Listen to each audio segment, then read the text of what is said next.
রাধে রাধে বন্ধুরা, তোমরা সবাই কেমন আছো? আশা করছি সবাই খুব ভালো আছো। আমিও খুব ভালো আছি আমার গোবিন্দের কৃপায়। তোমাদের কাছে কি ভিডিও নিয়ে এসেছি দেখো তো। এই ভিডিওটা আমি বানিয়েছিলাম 4 তারিখে, আজ তোমাদের সাথে আমি শেয়ার করছি। মহাপ্রভুর আবির্ভাব তিথি উপলক্ষে আমি উপবাস করেছিলাম। আর পরের দিন ব্রত ভঙ্গ করব বলে সোনাদেরকে একটু পোলাও আর আলুর দম বানিয়ে দিচ্ছিলাম। একটু একটু করে ভিডিওটা নিয়েছি, সবটা নিতে পারিনি। এখানে যদিও পালনের কোনো সময় ছিল না, তুমি যখন খুশি পালন করতে পারো, তবে গোবিন্দকে সেবা দিয়ে অন্নটা পাওয়াটাই ভালো। ও পাপা, কাল থেকে খালি গায়ে আছো?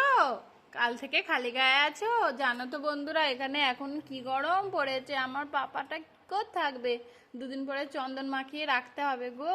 দেখো, কাল রাত্রি থেকে আমি সোনাদের জামা প্যান্ট সব খুলিয়ে দিয়েছি, তারপরে ঘুম পাড়িয়েছি।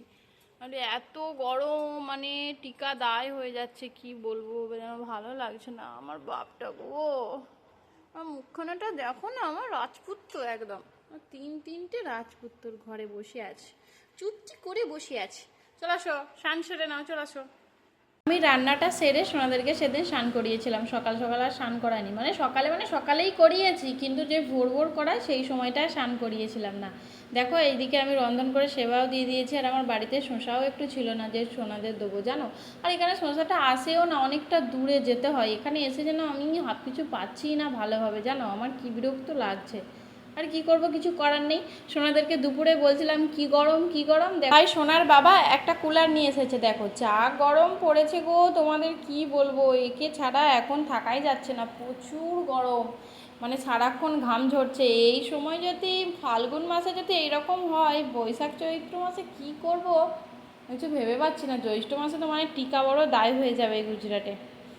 দেখো, নিয়ে এসে ও ফিটিং করে এখানে জল ঢেলে দিচ্ছে। এইটাতে জল ঢালতেই হয়। আর সত্যি কথা, কুলার আমাদের বাড়িতে নেই, মানে মায়েদের বাড়িতেও নেই আর শ্বশুর বাড়িতেও নেই। এসি আছে কিন্তু কুলারটা নেই। আর এর বিষয়ে আমি কিছু জানতামই না, এইখানে নিয়ে আসার পরেই জানলাম। এদিকে দেখো, যতটা জল দিচ্ছে এখানে ততটা জল উঠছে। এই যে এখানটাতে দেখে দেখে জলটা ঢালতে হবে। 45 লিটারের এটা। ভালোই হয়েছে, শান্তিতে একটু শোয়া যাচ্ছে আর কি। আর সোনারাও শান্তিতে একটু ঘুমাচ্ছে যাচ্ছে। দেখো বন্ধুরা, আমার সোনা একদম ঠান্ডা ঠান্ডা কুলকুল ঘুমাবে আজকে। ওরে বাস, আর একটুখানি এরকম করে ঘুরে দিলে আমার বাপির কাছে চলে যাবে।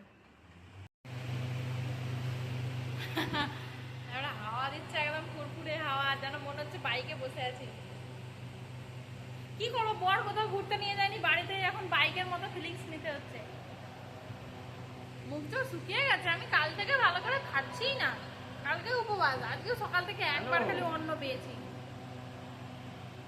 আমার বউটা কিছু খেতে দেয় না গো আমার। একটু ছ্যাবলামো করলাম, ও খেতে দেয় না। না, ও সব সময় বলে এই খাও সেই খাও। আমি এই উপবাস করে করে খাই না, আমায় প্রচুর বকে। না, শাশুড়ি মাও ফোন করে বকে, আমার মাও বকে, আর ও বকে, মানে আমাকে দিনটা সবাই কথাই শোনায়। যাই হোক, এই ভিডিওটা কেমন লাগলো অবশ্যই কিন্তু জানাবে। Tata, bye bye.